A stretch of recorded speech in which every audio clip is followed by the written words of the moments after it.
correctly so, that we would not have, without the members of the entire Office of Finance, the dedicated women and men that are committed to public service, we would not have been able to realize the successes that we were able to realize this past 14 months with myself as the leader of finance. And so a very special thank you to all of the team of the Office of Finance. And to you, Mr. Chair, and members of the committee, thank you for your interest in finances, having adequate resources to provide the excellent customer service that we do and to collect the revenue on behalf of the city that we do. And with that, we'd like to address any questions that you have for our department. Very good. Thank you very much. Mr. Englander? I have a couple. Hello. So just a couple quick questions. One, an acknowledgement on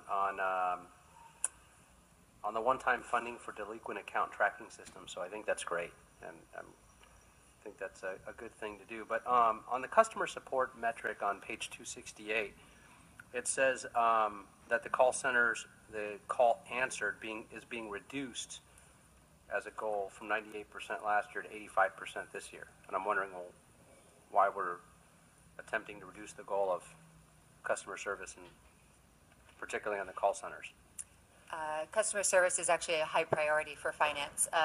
It was not our doing, frankly. I would have to defer that question to the CAO to answer. We did not lower that anticipated So we reduction. can come back to that, why the CAO wants to look that up. That was on page 268, a reduction from 98% to 85% this year. In fact, the operational management side that you've been overseeing has been a focus of customer service, so I want to thank you for that. I truly appreciate that. Thank you. Two things. One is I'd like to ask, well, I guess I'll go right out of the gate and ask for the first memos. Let's see if we can get an answer first. Well, yeah, no, I don't want you to answer this. I want a memo back. It'll be on, but I don't want it to come into this committee. This will be a policy memo. Okay. And so it'll be on the security updates and enhancements and what we should do to make sure that your office is more secure, particularly given the cash changes that have occurred recently in society. So I'll leave it at that without getting into Understood. too many descriptors. Yes, and, I understand. And so I'd like to make sure, I know we have a city hall security plan and updating the entry, but we also want to make sure that your office is secure as well.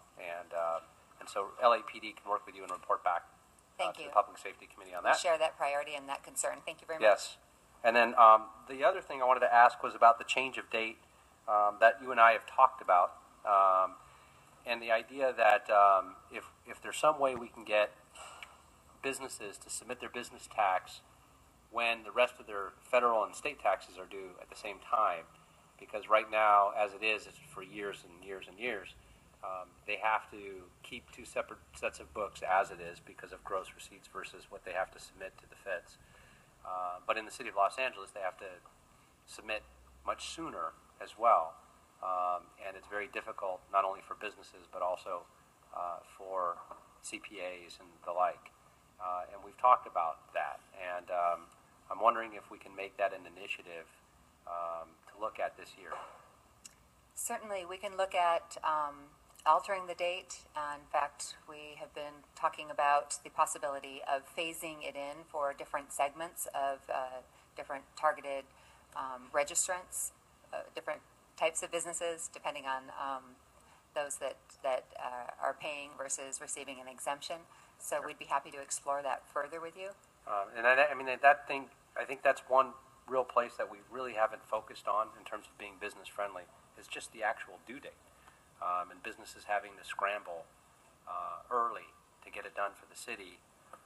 It's very difficult, and it really puts a burden here in Los Angeles on them. So I'd like to work with you on that.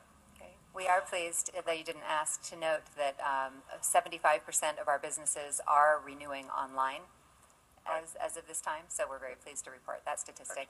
We are aiming to make things as easy as possible for people to make their obligations to the city and online. And we recently launched as well, a little plug for our improvements, our online chat service, which is making it easier. We've served a good 1,000 businesses who have chosen to get immediate response or immediate feedback as to answering their questions as to how to comply with the city's obligations. So, Excellent. great.